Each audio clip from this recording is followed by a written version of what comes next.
Y'all know who it is. Mandy Taylor. Good morning, everybody. Happy Monday. I hope you had a wonderful weekend.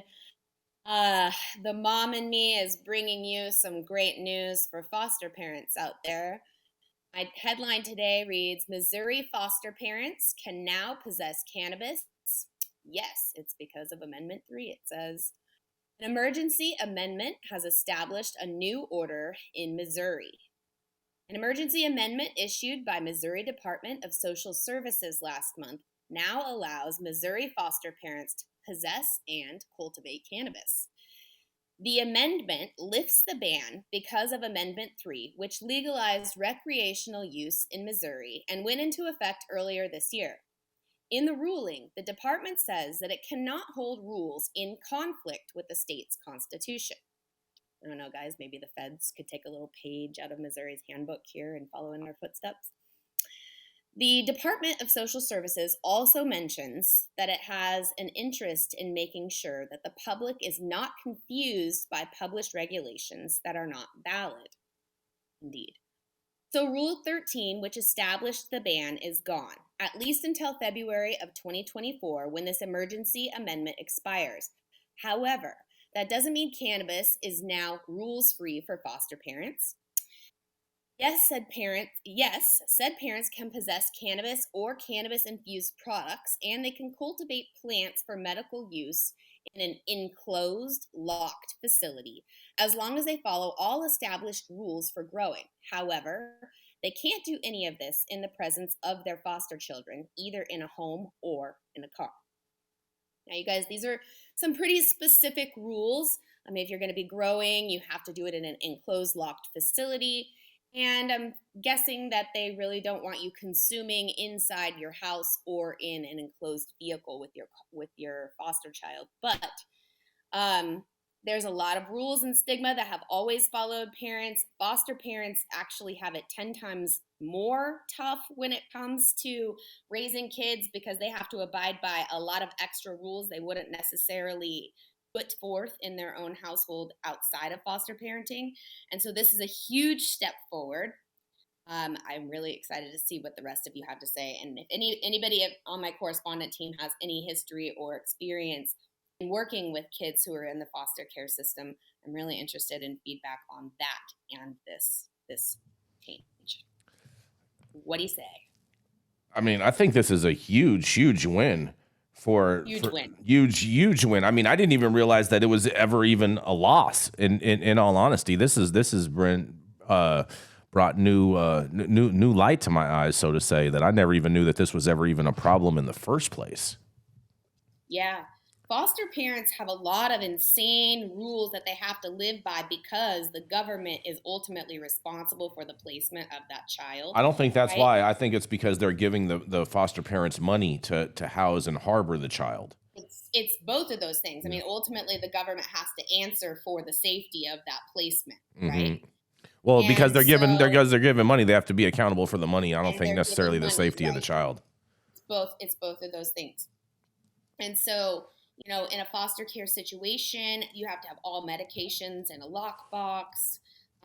Some cleaning supplies have to be locked away. There's just a lot of rules that you wouldn't like. I don't have to participate in because I get to choose what's happening in my house. But the second the government is giving you a check to take care of somebody, you don't get to make the decisions of what's happening in your house. But They that write your said, house. They write your house SOPs, right, Mandy? oh yeah, absolutely. And they come in and do inspections periodically. And yeah, it can be really invasive, actually. Um, Can be you like the know, FBI coming into your home looking for documents. yeah, yeah, yeah, absolutely. And what's really interesting about this is just an opportunity for education. They said that this regulation is up for review in the beginning of next year.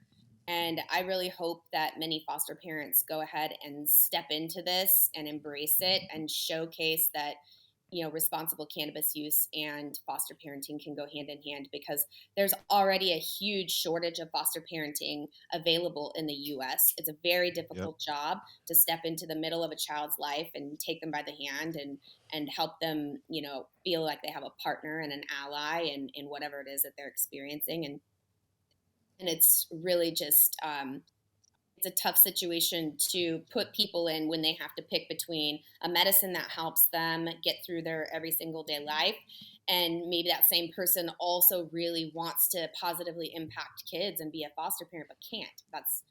That shouldn't be one for the other. Mm-hmm.